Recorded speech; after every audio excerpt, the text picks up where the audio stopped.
Welcome to the Velvet Murmurs, where every whisper hides a secret.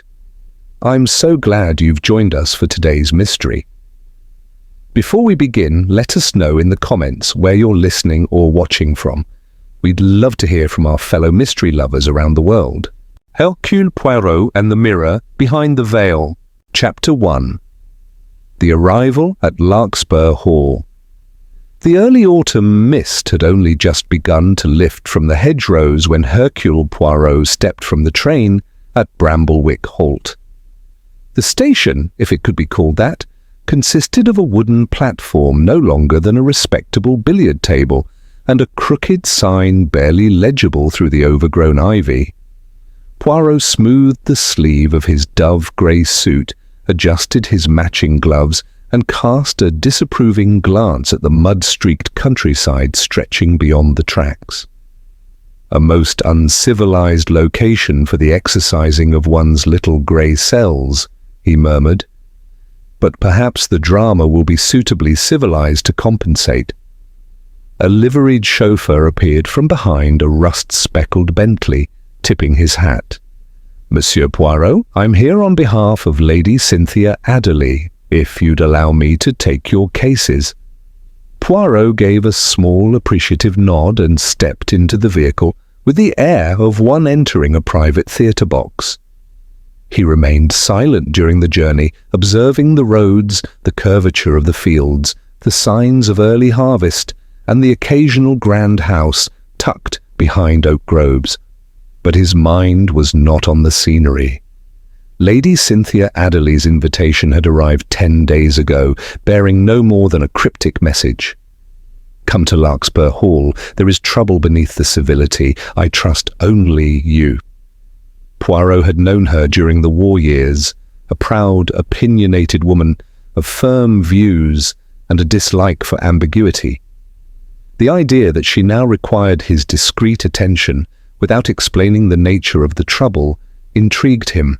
Larkspur Hall revealed itself at last behind a pair of heavy iron gates. The car passed along a gravelled drive bordered by lavender bushes, and topiary clipped into regal shapes. The house was a broad Georgian estate, 3 stories of symmetrical sandstone, windows polished to a mirrored shine, and a portico crowned by a family crest carved in stone, an eagle flanked by twin roses. As Poirot stepped from the car and climbed the few shallow steps, the door opened to reveal a tall, silver-haired woman dressed in dark blue velvet. "Poirot," said Lady Cynthia briskly, "thank you for coming." "You are most welcome, madame. You are well?" "Well enough." Her tone made it clear she was not inclined to discuss her health. "We're hosting a fête this weekend. You may find the timing strange, but it's tradition. We've always held it the second Saturday in October." "A charming custom. I shall endeavour to blend in with the festivities." "You won't need to blend in," she said, eyes narrowing. "You need to observe. Quietly, discreetly. There is someone here, someone I'm not certain about." Poirot's eyes twinkled. "Madame, you have piqued my curiosity." She led him into a vast entrance hall, all white panelling, oil portraits, and polished parquet flooring. A butler passed silently with a tray of silver polish. Somewhere down a corridor, a piano chord echoed, followed by a light, girlish laugh. "The guest of honour," Lady Cynthia said, catching the sound. "Miss Ava Beaumont, a friend of my daughter's. She's an acquired taste. Helena met her abroad. Paris, I believe." "Ah, Paris, a city where many things are transformed. Fashion, manners, identities." Lady Cynthia glanced at him sharply, but said nothing. She gestured toward the stairs. "You'll find your room prepared. You may wish to rest before tea." Poirot inclined his head and ascended to the guest wing. The room allotted to him was pleasant and tastefully understated. Soft lemon wallpaper, antique writing desk, and a view across the southern lawns. He unpacked carefully, smoothing each item before placing it into drawers. There was comfort in order. in precision. By the time he returned downstairs, the parlour had begun to fill with guests. He recognized Lady Cynthia's daughter, Helena Adderley, a statuesque young woman with auburn hair and an artistic flair in her clothing. At her side stood a woman who immediately caught Poirot's eye. Ava Beaumont. She was striking. Her silhouette was effortlessly graceful, clad in a flowing pearl-coloured gown that fell in clean lines to the floor. Her cheekbones were sharp, her hair swept up into an artful chignon, and her manner composed, polite, poised, serene. But it was her eyes that most intrigued Poirot. Pale, like glacier water, and watching everything. She turned toward him. "You must be Monsieur Poirot. Helena's told me of you." "And I of you, mademoiselle," Poirot said, bowing slightly. "I am delighted to make your acquaintance." They exchanged pleasantries. Helena smiled warmly, perhaps too warmly, when Ava took her arm. Poirot noticed a flicker of discomfort on Lady Cynthia's face as she entered the room and beheld the pair. Other guests arrived. Mr. Ludlow, the stiff-necked estate manager, who looked at Ava as one might regard a painting of questionable merit. Miss Hargreaves, Lady Cynthia's companion, ever watchful and scented with rosewater, and a shy maid, Elsie, who lingered near the door before vanishing into the hall like a shadow. Conversations flowed, laughter rose and fell, but beneath it all, Poirot sensed an unnatural stiffness. He watched as Miss Hargreaves whispered something to Mr. Ludlow, who narrowed his eyes and nodded grimly. He saw Lady Cynthia position herself carefully between Helena and Ava. And he saw Ava, though unfaltering in posture, glance once toward the window, as if calculating an escape. Later, in the drawing-room, as tea was poured and lemon tarts passed around, Lady Cynthia launched a seemingly casual question across the gathering. "So, Ava, remind us, where did you say you studied fashion again?" Ava looked up calmly. "In Paris, Lady Cynthia. The École des Arts Décoratifs." "Yes, Paris," Lady Cynthia echoed. "Such a fluid place, isn't it?" The room stilled, almost imperceptibly. Only Poirot saw Helena's hand twitch, then curl protectively around her teacup. Ava, for her part, simply smiled. "It teaches one to be adaptable," she said. Poirot sipped his tea thoughtfully. He had seen this kind of dance before. The surface was all politeness and porcelain, but beneath ripples, secrets, power plays. Something was about to break, and Hercule Poirot intended to be present when it did. Chapter 2. The Box of Notes. The following morning broke grey and cold, a thin veil of mist clinging to the gardens outside Willowsby Hall. Hercule Poirot, dressed immaculately in a three-piece suit, with his patent leather shoes glinting despite the rural gravel, descended to breakfast with the calm assurance of a man who had already arranged the day's details in his head. Helena did not come down for breakfast.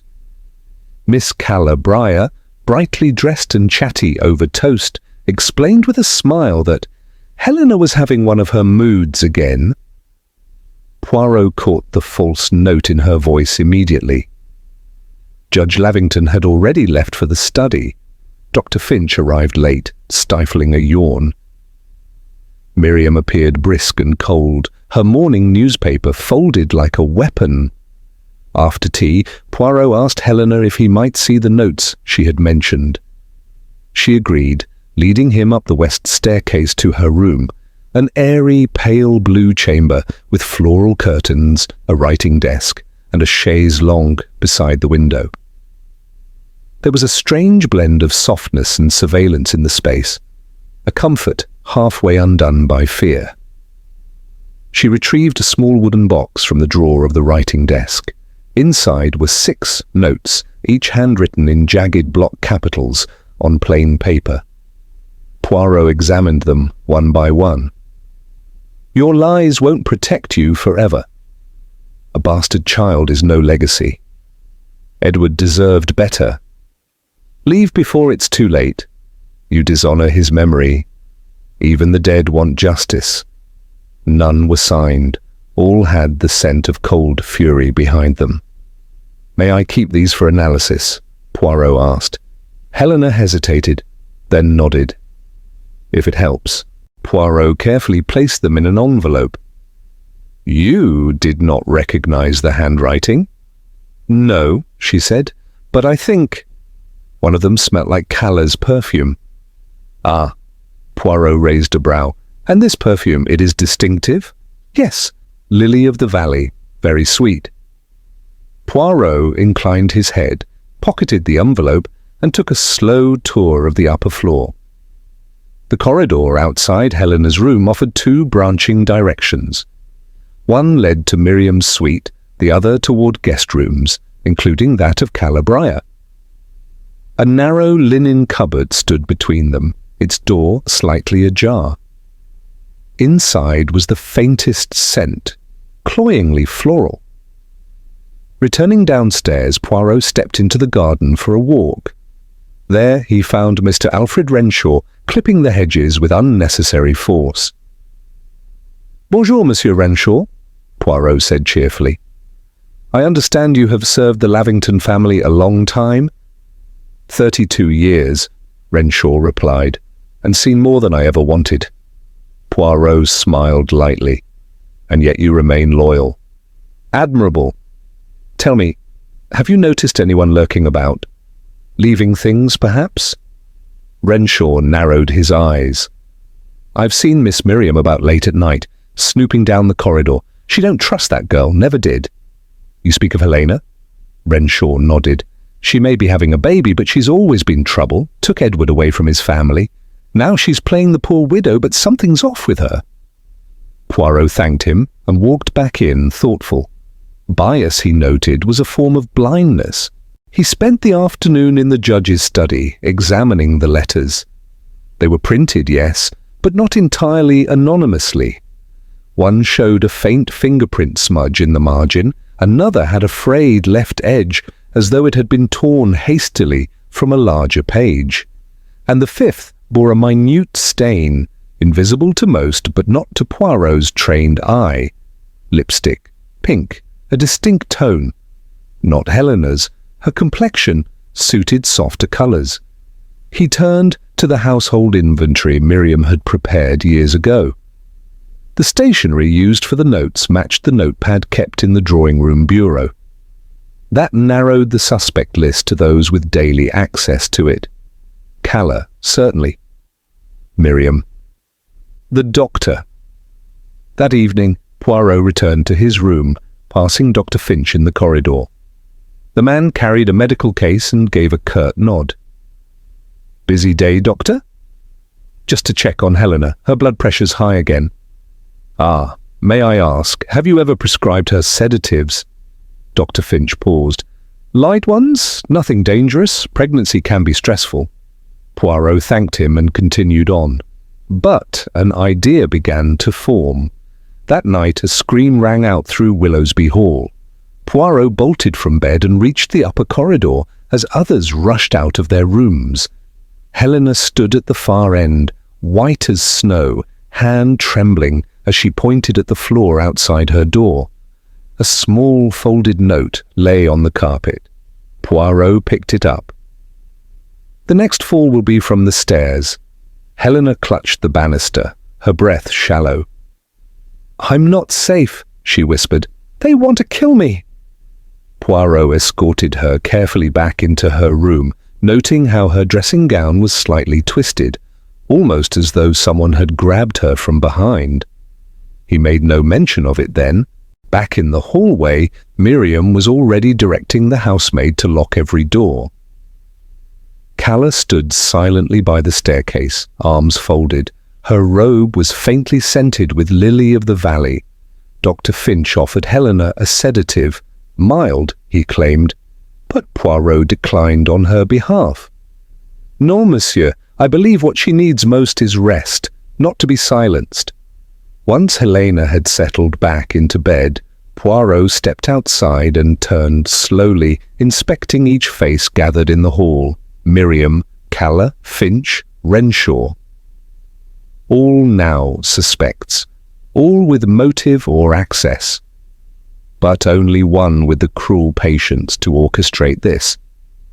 And Hercule Poirot had just found his first true clue. Chapter 3. The mirror cracks.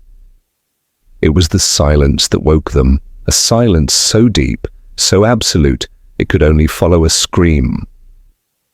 Then came the frantic footsteps, the slamming of doors, the urgent whispers building into a ripple of panic. Somewhere far below in the grand hall, the bell pull rang once, sharply, then not again. It was Elsie the maid who discovered her, the young girl's face pale with terror as she dashed upstairs to Lady Cynthia's rooms, sobbing that Miss Beaumont was hurt. At the foot of the stairs. Poirot was already buttoning his waistcoat when the knock came. A shaken butler informed him of the incident. "She is still breathing?" Poirot asked calmly, already slipping on his shoes. "Just barely, sir. Dr. Kettering's been summoned from the village. Lady Cynthia has forbidden anyone to move her." "Bon, that is wise." He descended the stairs swiftly. Ava Beaumont lay crumpled at the foot of the wide oak staircase in the east wing, her right leg twisted unnaturally, her head tilted slightly to one side. Blood seeped from a gash on her temple. A shattered glass vase lay nearby, its purple irises crushed beneath her. A few petals stuck to her dress like bruises. Helena knelt at her side, eyes wild and uncomprehending, as though she could not reconcile the stillness of Ava's form with the vibrant woman she had kissed only hours before. Poirot gently touched her shoulder. "She will need calm, mademoiselle," he said softly. "You must stay strong." "She didn't fall," Helena said in a whisper. "I know she didn't. Ava never. She doesn't lose balance." Poirot said nothing, but his eyes swept the scene with surgical precision. The stairs themselves were broad and shallow, their oak steps polished smooth, but not dangerously so. There were no loose boards, no upturned rugs, no spilled water or signs of slipperiness. The vase troubled him. It had been on the landing halfway up the staircase, holding fresh flowers cut from the garden each day by Miss Hargreaves, but now it lay shattered well below the stairs. Had Ava grabbed it for balance, thrown it in self-defense, or had it already been broken? He crouched beside the mess, careful not to disturb the pattern of scattered petals, and noticed a curious thing.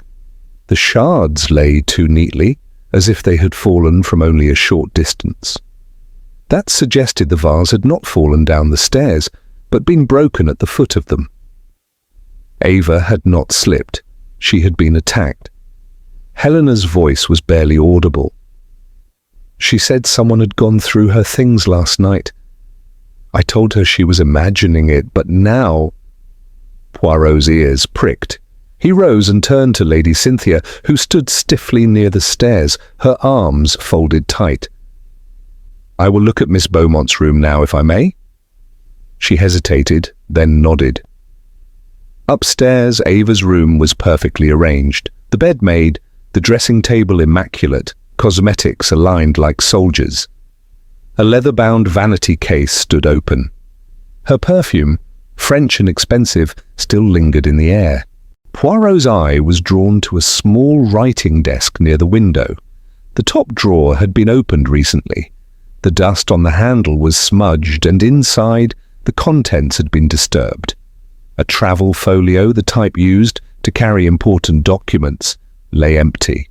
But not recently emptied, it had been closed again deliberately. Yet faint impressions inside suggested that something once sat there, perhaps folded papers or thin booklets. He scanned the room further. No signs of forced entry, no broken locks. Whoever had gone through Ava's belongings had done so with care and purpose. As he turned to leave, Poirot spotted a glimmer beneath the bed. He bent down and retrieved a small silver object, a cufflink, not Ava's style, too masculine. Oval, engraved with a curling letter, L. Poirot's lips tightened. Downstairs, Dr. Kettering had arrived and was tending to Ava, who had been gently lifted onto a chaise near the morning room. Her breathing was steady but shallow.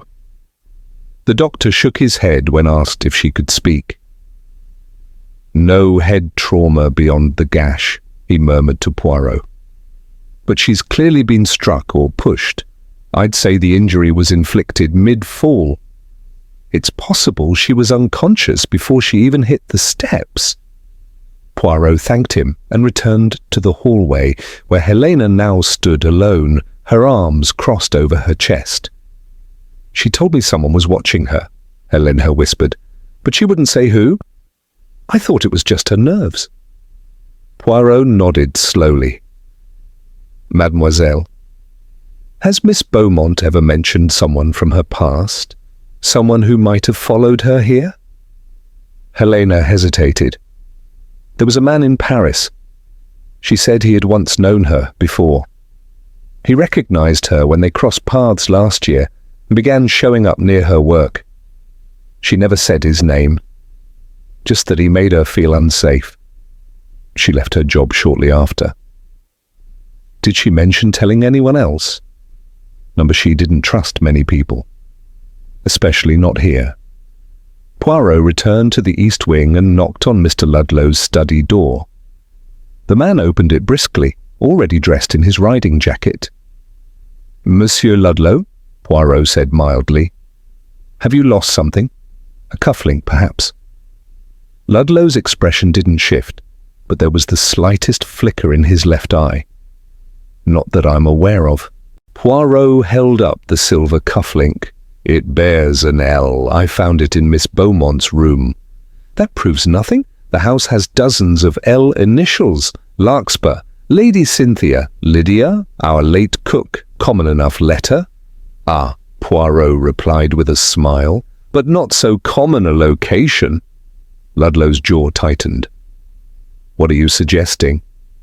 "Only that the truth, Monsieur Ludlow, is like a flower pressed in a book, flattened perhaps, but not forgotten.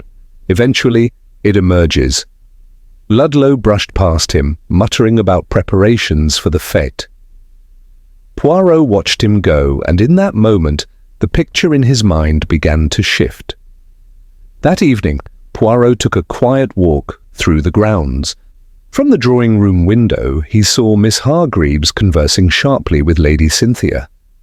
The maid Elsie slipped silently through the servants' corridor, her head low. There were movements beneath the surface, guilt, fear, envy. And somewhere among them, someone who had decided Ava Beaumont must be silenced. But why? Because of who she loved? Or because of who she used to be? Or because of something she knew? Poirot returned to his room and sat at the writing desk. He drew out a small notebook and began to write names. He circled 3, Ludlow, Cynthia, Hargreaves. He added a 4th beneath, unknown, Paris connection. And beside it all, a question in capital letters. What was stolen? He would need to know soon. For though Ava Beaumont still breathed, Poirot had seen enough to know. Someone had tried to end her story. But Hercule Poirot had no intention of letting that story end unfinished. Chapter 4. A name unspoken. The sky had turned to silver mist the following morning, its softness betraying the hard unease that now gripped Larkspur Hall. Though the household moved about its routines, maid polishing banisters, footmen preparing silverware, there was a disjointed hush in the air, as if every soul under the grand roof were listening for footsteps that no longer came. Ava Beaumont had not woken. Dr. Kettering had spent the night by her side, reporting a light concussion and fractured ankle, but no lasting neurological damage. "She may wake this afternoon," he told Poirot. "Her mind will likely be clear, but she'll be shaken." Poirot merely nodded, his thoughts already a mile ahead. He visited her room again that morning, meticulous in his search. This time he opened the small wardrobe where her garments hung with precision. Behind a plum-coloured overcoat, his fingers found a seam in the fabric wall, barely noticeable unless one knew to feel for it. There, behind a flap of stitched lining, was a folded slip of parchment, brittle at the edges, neatly creased. Poirot carefully withdrew it and read a single name, written in faded fountain pen. Ava Beaumont, École des Arts Décoratifs, Paris. He folded the note back and placed it in his pocket. He was not surprised, only saddened. Downstairs in the parlour, Helena sat hunched on a settee, her eyes bloodshot from worry and her hair pulled back without care. Poirot entered softly. "Mademoiselle," he said, "it is time we spoke plainly." She looked up, defiant but exhausted. "Yes, it is." "I found a document in Miss Beaumont's possession, a name, Alastair Beaumont. I take it that you knew her before she became Ava." "Yes," Helena said, "since we were 16. "You recognized her?" "I never stopped recognizing her, even when she left for Paris, even when her letters stopped for a time. When she came back, she was herself, entirely herself, only more fully so." Poirot bowed his head. "Forgive the question, but it is important. Does your mother know?" Helena hesitated. "She suspects, but she wouldn't admit it, not even to herself. My mother, she sees the world in terms of inheritance and bloodlines.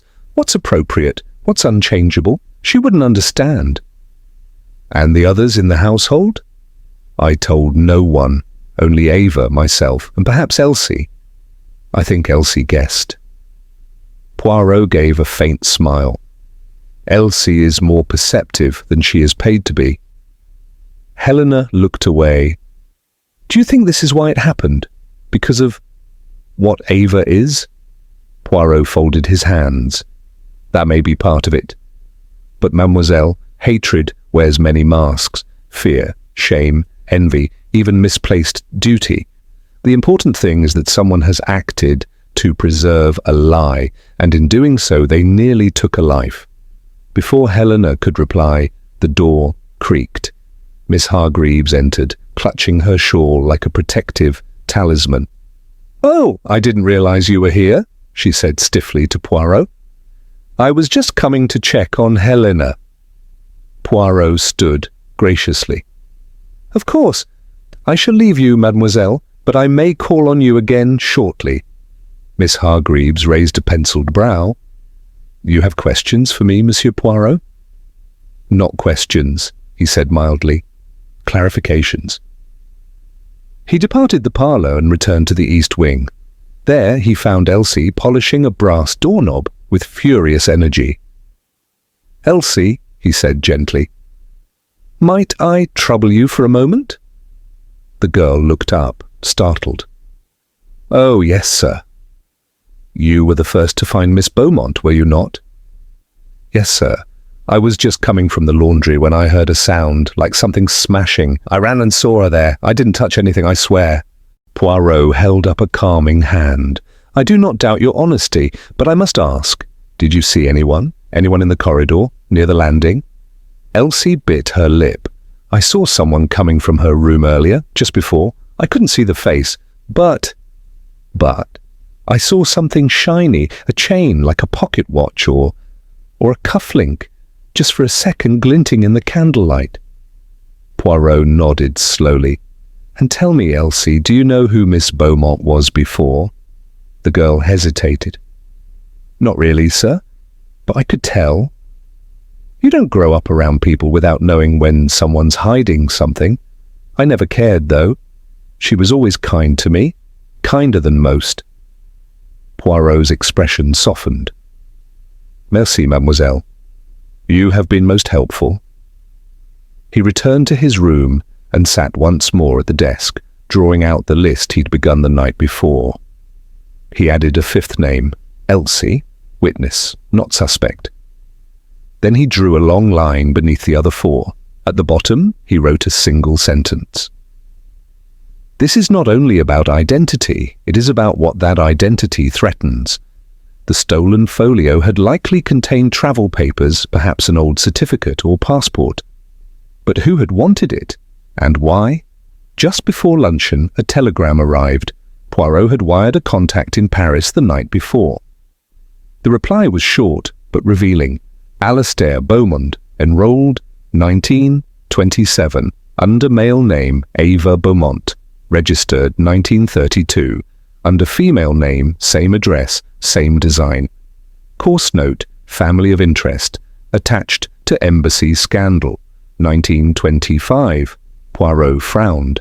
Embassy scandal? A knock at the door interrupted his thoughts. Lady Cynthia. Monsieur Poirot, she said, entering stiffly. I understand you've been, investigating? Discreetly, madame, always discreetly. She hesitated. I'd like to speak with you about the folio. Poirot's eyes narrowed slightly. Indeed? I found it, she said. Last night, after the lights were out, I was, concerned about what Ava had told Helena. So I went into her room. I opened the drawer. I looked. There was a name, Alastair. And what did you do, madame? I removed it. I didn't want Helena to see it, to be misled. Poirot said nothing. Lady Cynthia turned her head away. I did not push her, I swear it. Poirot let the moment hang in the air before finally speaking. If you did not, someone else did. And the removal of the folio, however well-intended you may believe it to be, made you complicit in the concealment of a motive. I was protecting my daughter, she said. Poirot's voice was gentle, but unyielding.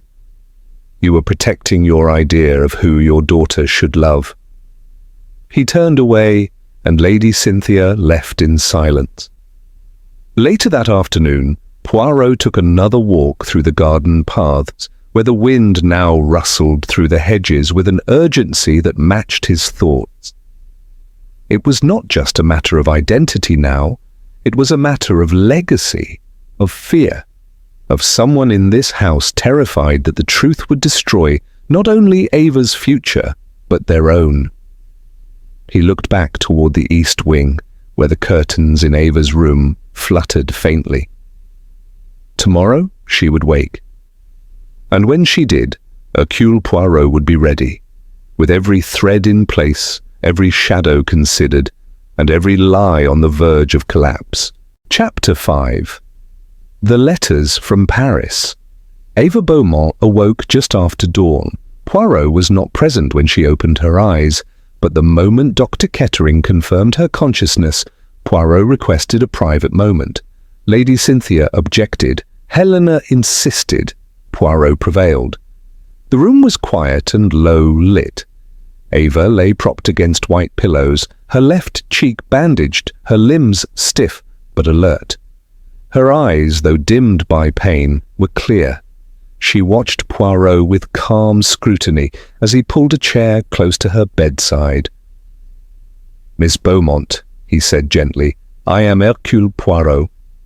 I have been investigating. A slow blink. Of course you have.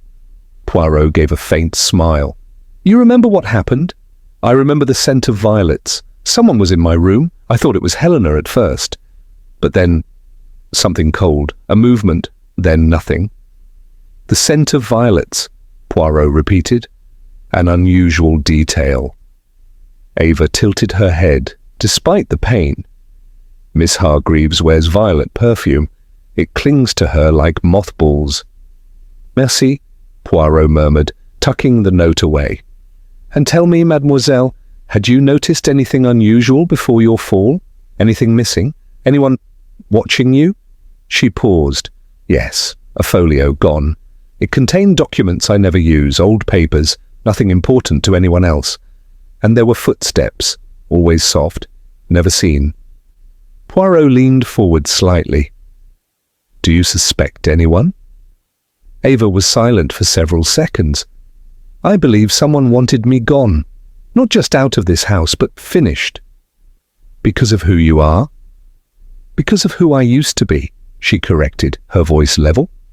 And because of who I might become. Poirot nodded solemnly. Bon, then we shall uncover them together. He left her to rest, but not before placing a single white lily on the bedside table.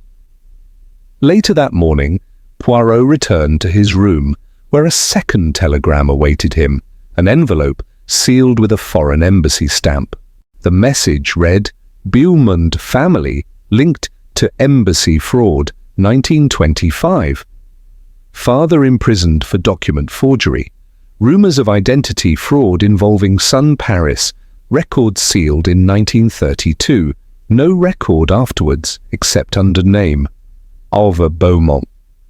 Poirot stared out the window, watching clouds drift over the rose garden. A clearer picture had begun to form. It was not only that Ava was transgender, it was that her very existence was proof of someone else's wrongdoing. Downstairs the air was tense. The fete was now delayed out of respect, though vendors still hovered uncertainly around the lawn. Helena had stationed herself by Ava's room. Lady Cynthia was locked in her study. Mr. Ludlow had taken to his office and refused visitors. And Miss Hargreaves, perhaps unaware of Ava's regained consciousness, had retreated to her embroidery and brandy in the morning room. Poirot, never one to wait for answers, went to the post room. There, beneath a pile of unopened invitations, he found a small bundle of torn envelopes. All had been posted from Paris, all addressed to Lady Cynthia. And all bore the same spidery handwriting. He opened one and read, Your daughter's companion is not who she appears to be. Ask her about Alastair Beaumont, or do nothing, and let your family name decay beneath a lie. Yours, a friend of decency. Another envelope, different date, same tone. Does Helena know she's being deceived?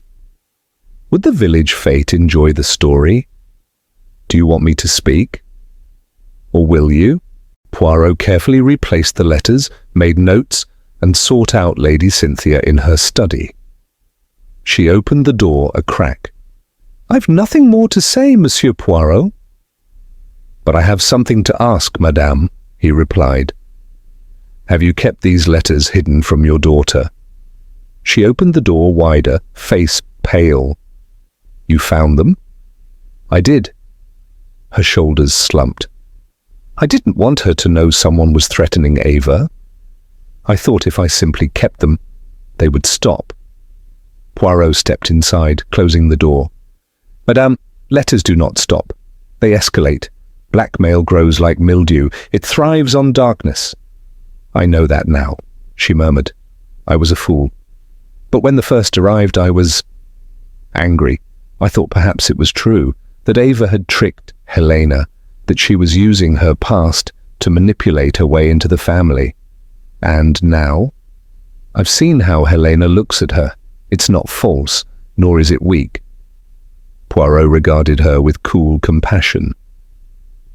If your love for your daughter is sincere, madame, you must also love the truth she chooses to walk beside her. She said nothing, but her eyes glistened. Poirot left her in silence. Next, he paid a visit to Mr. Ludlow. The man's office in the east corner of the estate was dark and orderly. Shelves of ledgers, architectural plans and legal books. Ludlow stood as Poirot entered, his jaw set. I assume you're here to implicate me in something, monsieur? Poirot smiled slightly. No, I am here to offer you a chance to remove yourself. Ludlow folded his arms. You think I wrote the letters? I do not know, but I do know this. You had reason to loathe Ava, not only for being herself, but because she reminded you of someone else, your brother. Ludlow's face froze. Poirot nodded. Yes. You see, I too have contacts. I know your younger brother, Edward, assigned female at birth, disowned by your father. And what did you do, monsieur? You cut him off too, no? And now you live in fear that someone like Ava might drag that truth back into the light. Ludlow didn't speak, but his silence was like a gavel. Poirot leaned closer. You speak of family honor, but the only thing you've protected is your own image. If you wrote the letters, now is the time to say so. If not, someone else in this house has done it, someone with even more to lose. He left Ludlow trembling behind his desk. That evening, Poirot gathered the fragments. A past, forged and sealed in Paris. A family history shadowed by disgrace, a romantic bond that threatened more than reputation. And letters, vicious, precise, written by someone who knew Ava's name before anyone else in the house did. That narrowed the suspect list. And so, Poirot made his decision. Tomorrow, he would call everyone together. It was time for truths to step forward from the shadows. It was time to reveal the figure behind the veil and confront the motive that nearly silenced Ava Beaumont forever. Chapter 6. Threads of Malice. The next morning broke grey and listless, the clouds heavy and unmoving above Larkspur Hall. A light drizzle veiled the windows, as if the weather itself sensed the reckoning to come. Inside, Poirot moved with quiet purpose, his suit pressed to perfection, his moustaches symmetrical and sharp, his little grey cells unusually restless. He had summoned 4 people to the morning parlour: Lady Cynthia, Mr. Ludlow, Miss Hargreaves, and Elsie the maid.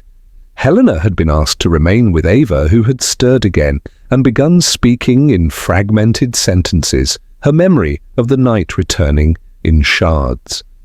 The parlour, once meant for cheerful gossip and embroidery, now hosted a tension that could have been cut with a knife.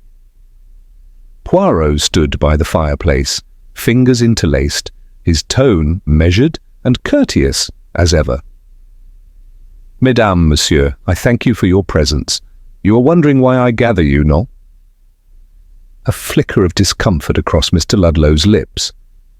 Lady Cynthia folded her hands in her lap like a schoolmistress awaiting inspection. Miss Hargreaves raised her chin. Only Elsie looked genuinely afraid. Poirot's eyes drifted to each of them in turn. "We are here, I regret to say, because a crime was committed under this roof. A crime not of passion, but of fear. A fear that twisted itself into action." No one spoke. Poirot continued. "Miss Ava Beaumont was attacked, pushed, deliberately, down a staircase. She did not fall, she did not faint. She was meant to be removed." Lady Cynthia flinched. Ludlow's brow darkened. Poirot held up a hand. "I am not accusing blindly. I have evidence." First, a missing folio containing documents Ava kept hidden. Someone entered her room, took it, and left behind only the impression of their theft. He turned toward Lady Cynthia. "You, madame, confessed to entering the room and removing the folio. Out of concern for your daughter, yes. But you did not return it. Why?" I was afraid of what Helena might learn. I thought it might poison her feelings." "Then you allowed Helena to live under the illusion of secrecy, though she already knew Ava's past?" Lady Cynthia blinked. "She did?" Poirot nodded. "Indeed, your daughter's heart is more open than yours, madame." Cynthia looked away, her mouth drawn into a hard line. Poirot stepped closer to Ludlow. "Next, Monsieur Ludlow, a cufflink, engraved with the letter L, was found beneath Miss Beaumont's bed. You deny owning it. Yet I have spoken with the housekeeper. Only one man in this household wears such a chain." "I dropped it days ago," Ludlow said flatly. "Then why did Miss Beaumont's room, rarely visited by men, contain it? And why, when confronted, did you attempt to shift suspicion rather than explain?" Ludlow said nothing. Poirot leaned slightly forward. "Your brother, monsieur, a man you severed from your life when he transitioned." Did Ava's presence awaken guilt or shame? Ludlow's face turned red. I never hated my brother. You did not hate him? You feared him? As you fear anyone who challenges the fragile scaffolding of your order. Poirot turned to Miss Hargreaves. And you, madame? Did you not spend years in this house whispering, observing, guiding Lady Cynthia's views, like a gardener pruning a rosebush? You saw Ava as a threat, and you tried to warn others with whispers and perfume. Miss Hargreaves sneered. I did nothing wrong, I merely observed. But someone did more than observe. Someone wrote letters. He held up a packet. These letters, addressed anonymously to Lady Cynthia, warned of Ava's identity before she had spoken a word of it here. That means the author knew Ava's past before she arrived. Only someone with a connection to her life before Larkspur Hall could have done that. He paused, letting the implications settle. The letters were not written by Lady Cynthia, nor by Ludlow. Miss Hargreaves, you were not in Paris. You lacked the knowledge. He turned at last to Elsie, who had gone pale. The girl backed slightly. Sir, I didn't mean to. I didn't write those letters. I know you didn't, Poirot said kindly. But you saw something, did you not? Elsie looked at the carpet. I saw someone coming out of Miss Beaumont's room the night before she fell.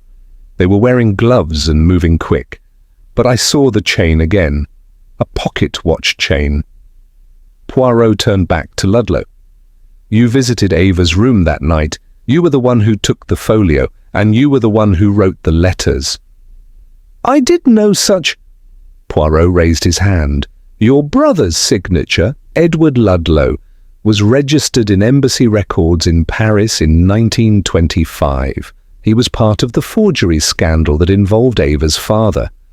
I found both names listed on a confidential notice from that year. But Ava was a child then. She bore no responsibility.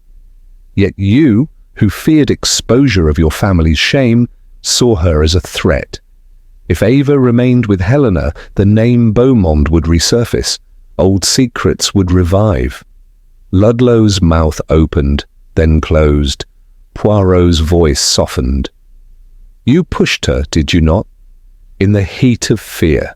Not hatred, but desperation. She had to go because her presence reminded you of a truth you have spent your whole life running from. Ludlow sank slowly into a chair. I didn't mean to kill her, he muttered. I only wanted her gone. Lady Cynthia rose, trembling. How could you? You worked here for years. And watched everything fall apart, Ludlow hissed. You welcomed her here, let her infect your daughter's life. You called it progress. I called it surrender. Poirot stepped between them. Enough. He looked to Lady Cynthia. You must call the authorities. Mr. Ludlow will confess. The attack on Miss Beaumont was attempted murder. She nodded slowly, eyes wet with disbelief. Miss Hargreaves turned away, muttering something about keeping the press out. Poirot watched them all disperse, quiet, shaken, unsure. Only Elsie lingered. Will she be all right, sir, Miss Ava? Poirot smiled faintly. She will be bruised, but she will live, and she will live more freely than any of us dared imagine. That evening, Poirot sat alone in the study. Rain pattered against the windows. The garden, just visible through the mist, looked less like a hiding place and more like something reborn. In the distance, a soft piano note played. Helena was practicing. Perhaps Ava lay listening nearby. Poirot leaned back in his chair and spoke to the empty room. To be oneself, he whispered, is the greatest courage of all. Greater even than murder, and far more difficult to prove. He closed his eyes. He had done what he came to do. But one final act remained. Tomorrow, Hercule Poirot would reveal the full truth, not for the courts, but for the hearts still waiting in silence. Chapter 7. The the garden of echoes. The next morning broke with a golden stillness. The clouds had lifted, the garden leaves shone with dew, and for the first time in days, Larkspur Hall breathed. But inside, tension lingered, light as a whisper, sharp as a knife. Hercule Poirot had summoned everyone, Lady Cynthia, Helena, Miss Hargreaves, Elsie, and even the estate staff, to the rose parlour at precisely 11 o'clock. Only Mr. Ludlow was absent. He was under watch in the estate's small gun-room, awaiting transport to Norwich Police Headquarters. A constable from the village stood guard at the door. The household gathered with a mix of reluctance and anticipation. Tea was served, untouched. Poirot stood near the hearth, immaculate in his dark suit, his eyes scanning each face with unspoken precision. "I have asked you here," he began, "not merely to explain what has occurred, but to restore peace, peace not only to this house, but to those who reside within it." Lady Cynthia sat stiffly, Helena beside her, her hand resting protectively over her mother's. Miss Hargreaves looked sour and defensive, as though the morning sun itself offended her. Elsie stood at the back, twisting her apron between nervous fingers. Poirot spoke calmly, his voice carrying. "Ava Beaumont was pushed from the top of the east wing staircase. This was no accident, it was a deliberate act, a calculated effort to remove her from this house and from Helena's life." A few gasps rippled through the room. Poirot went on. "The motive? Not hatred, not jealousy, but fear. Fear of the truth Ava carries, not only in who she is now, but in the life she once lived. A life that intersected with scandal and with someone else's shame." He looked at Lady Cynthia. "Madame, you received anonymous letters, oui? Letters warning you of Ava's past identity, written, we now know, by Mr. Ludlow." Lady Cynthia nodded silently. Poirot continued. "The truth is this. Ava Beaumont was once known as Alistair Beaumont. She transitioned in Paris many years ago and left her old life behind, not out of deceit, but to live fully and authentically. She has harmed no one, but to Mr. Ludlow her existence represented danger." He turned to Helena. "Because, mademoiselle, you loved her, and your love, had it blossomed into marriage, would have meant exposure for her past, yes, but more dangerously, for Ludlow's own—" Helena's voice cracked. "You mean his brother?" "Exactly," Poirot said softly. "Edward Ludlow, born Elaine, was once entangled in a scandal involving forged identity papers. Ludlow severed ties with him years ago, ashamed. When he saw Ava, when he learned of her past, he saw not only a mirror, but a threat. If her story became public, old embassy records would be revisited, and Ludlow's family shame would resurface." Miss Hargreaves huffed. "It's still deception. What she did, changing one's self. It confuses people." Poirot turned to her, sharp now. "Madame, truth is not confusion, it is revelation, and deception, in this case, did not come from Ava, who lived with courage, but from those who could not bear to see their illusions disrupted." He looked at Lady Cynthia. "Madame, I believe you acted wrongly in removing Ava's documents, but I also believe you are capable of change."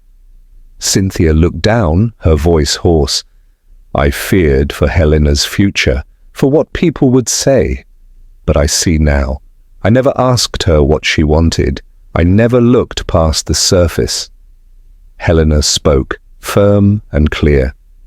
"I never needed permission to love her." Poirot gave a faint smile. "Then love her still, mademoiselle?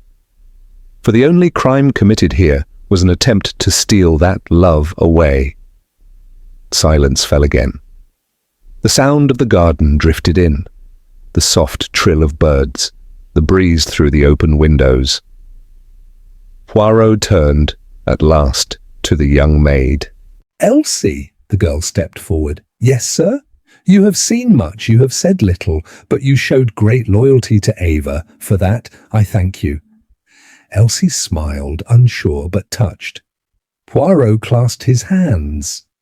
The police will handle the formalities now, but what remains is healing and forgiveness. That I cannot summon for you. It must be chosen. He bowed his head, then turned and left the room. As he stepped out into the hallway, he heard Helena behind him. Poirot? He turned. I just wanted to say thank you for saving her. Poirot smiled, his voice soft. No, mademoiselle, she saved herself. I merely swept the path. That evening, the household was quieter than it had been in days. Lady Cynthia remained in her study, writing letters, one of which Poirot would later learn was addressed to Ava, apologizing in careful, uncertain language. Miss Hargreaves had taken to her room. Ludlow had been removed by the constable, silent and resigned. And Helena sat beside Ava's bed, holding her hand as they looked out upon the setting sun, which cast gold across the garden.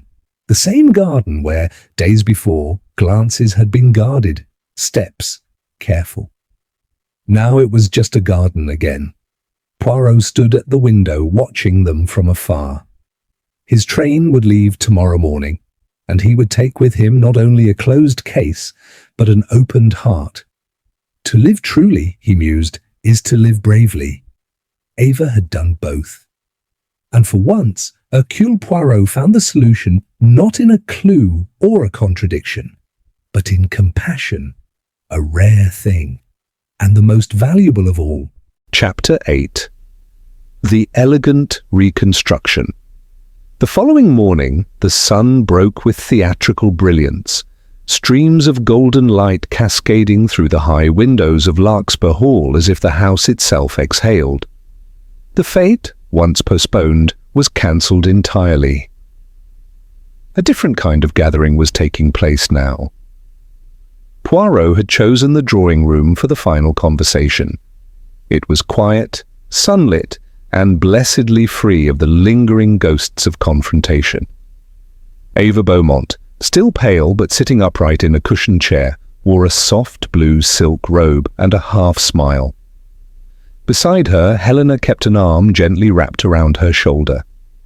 Lady Cynthia sat across from them, unadorned, unguarded, and unreadable.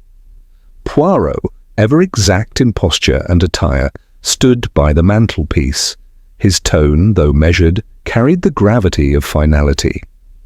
"Ladies," he began, "it is not merely the unmasking of a culprit that brings peace to a place, but the understanding of why it happened, how it grew, and what it meant." He stepped forward. The man who pushed Ava down the stairs was Mr. Ludlow. His motive was layered, but in its essence, very simple. He feared the truth. He glanced at Lady Cynthia. For years, Ludlow kept quiet about his brother Edward, who transitioned and became a figure of scandal during a diplomatic fraud case in 1925. Ludlow severed ties with Edward, viewing him as a stain upon the family honour. Poirot turned to Ava. "When he recognized you, mademoiselle, not merely as a guest, but as a woman who had once been someone else, he saw not a stranger, but a mirror, a reminder of a past he thought buried. You, being connected to the same embassy case that involved your father, and indirectly his brother, brought the shame back into focus." Ava spoke softly. "He wanted to erase it, erase me." Poirot nodded. "Indeed, but it wasn't only fear of the past, it was fear of what your future represented. You, a woman who lived honestly, without apology, were about to become part of a respected family, loved, accepted. That idea enraged him." Lady Cynthia flinched. Poirot's voice gentled. "Madame, I do not accuse you of the crime, but you must see you gave Ludlow the space in which his fear could fester. By allowing silence, you gave him permission." Lady Cynthia closed her eyes. "I know. I see it now." Poirot allowed a beat of stillness. "There is more," he said at last. Ava's identity was not the only thing that Ludlow feared. He also feared discovery of his own involvement in preserving fraudulent embassy records. He was never directly charged, but he had assisted his father in covering up Edward's disappearance during the scandal. Ava's re-emergence, by name, by paper, by truth, was a risk, and so he removed the documents from her room and then attempted to remove her. Ava leaned slightly forward. Then the folio, it didn't just contain my old name. No, Poirot said. It contained the only copy of a letter from the French consulate proving your legal name change was approved with full knowledge of the embassy's internal affairs. Had that come to light, Ludlow's earlier complicity might have surfaced. Lady Cynthia spoke, her voice brittle. He told me he'd always protected our name. Poirot turned to her with empathy. Madame, it is not the name one must protect, but the soul behind it. A hush fell. Poirot stepped to the sideboard, opened a small wooden box, and drew out the final object in his reconstruction, the broken silver cufflink. He placed it gently on the table between them. Small things, he said, reveal large truths. This cufflink, found under Ava's bed, was the mistake Ludlow could not undo. It placed him in her room. It exposed him as the thief of her folio. And ultimately, it confirmed what Ava already sensed, that someone had turned observation into obsession. Helena spoke, quietly but firmly. And what now? Poirot looked toward the window, where early autumn leaves drifted through the air like slow rain. Now the law takes its course. Ludlow has confessed under pressure. He claimed it was panic, that he merely gave a push. But that is often how cruelty speaks, in minimization. He turned to Ava. Miss Beaumont, you will be asked to testify if the case proceeds to trial. I can help arrange protection should you wish it. Ava smiled faintly. I don't need protection. Not anymore. Poirot gave a small bow. You are indeed formidable. Helena looked to her mother. Will you still object? Lady Cynthia hesitated. Then, slowly, she stood and walked to where Ava sat. There was an awkwardness in her movement, as if this step, though physically short, spanned an emotional chasm. I do not understand everything, Lady Cynthia said, but I see that Helena is strong. And I see that you are too, and if she chooses to walk with you, then I will walk beside her. Ava said nothing, but she extended her hand, and Lady Cynthia took it. Poirot allowed himself the smallest of smiles. Later that day, Poirot walked the grounds alone. The air was crisp with the scent of distant wood smoke, and the leaves rustled, as if the garden itself applauded gently. He paused by the rosebush where he had first watched Helena and Ava sketch together. The same log still lay there, but the shadows were softer now. He spoke aloud, more to the wind than himself. There is cruelty in judgment, but there is also beauty in change, and while justice may be required for closure, it is forgiveness that allows peace. A light footstep behind him, Helena. Going soon? Poirot nodded. The noon train. I am not fond of long farewells. Helena smiled. Ava says she wants to finish the painting she started in the orchard, the one of the garden path. A fitting tribute, Poirot said, to a place where much was broken and much mended. She extended her hand. Thank you, Poirot, for not just solving the case, but for giving us the space to speak. He took her hand and pressed it gently. Speak always, mademoiselle. Speak when it is hardest. That is how we begin to live honestly. He turned, his polished shoes crunching the gravel path. The detective departed the estate, not with triumph nor ceremony, but with quiet satisfaction. Another case closed, another truth unearthed, and, for once, a future not burdened by secrets, but shaped by the courage to reveal them.